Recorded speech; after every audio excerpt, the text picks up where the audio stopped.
Chapter 18, Lessons. Mrs. Levitt was not overly thrilled with the oral reports from Black History Month, and she let us know it. I had to admit that they were pretty boring. I almost fell asleep in the middle of George Washington Carver. Finally, it was my turn. Mr. Sawsack, you selected Jackie Robinson. What books, magazines, and other research materials did you use for your report? Research materials? I didn't use any research materials. I went back in time and met the guy. I used baseball cards, I admitted. Some of the kids laughed. So tell us, Joe, what did you learn about Jackie Robinson? I learned what it must have been like to be hated by the color of your skin. Explain, Joe. Well, you see, I only picked Jackie Robinson because I love sports. I thought that studying him might help me learn how to hit a curveball or make the double play. But it taught me a lot more than that. Jackie Roosevelt Robinson was born in Cherio, Georgia in 1919. He was the youngest of 5 children. When he was just 6 months old, his father abandoned the family. His mom, Millie, raised and supported all the children by herself. Jackie's brother, Mac, was a championship sprinter. He finished second to Jesse Owens in the 200-meter dash in the 1936 Olympics. I didn't know that, Mrs. Levitt said.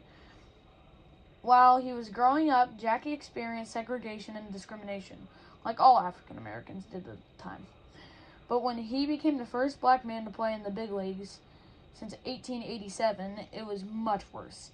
While his team was on the road, he had to stay in separate hotels that admitted black people. He had to eat in separate restaurants. Other teams refused to play if he was on the field. Some of his own teammates refused to speak to him. His wife, Rachel, would rub Jackie's sore legs at night because his trainers didn't want to touch his skin. On the field, players would intentionally spike him, throw fastballs at his head. They would curse him out. Friends threatened to kill him and his family.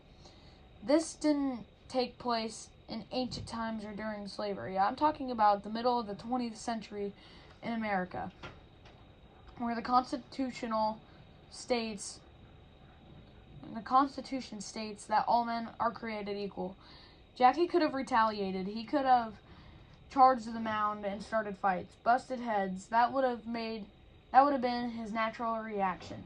But he didn't. He answered with a silence and self-control. He answered with dignity, and he answered by being a great player despite everything he had to endure.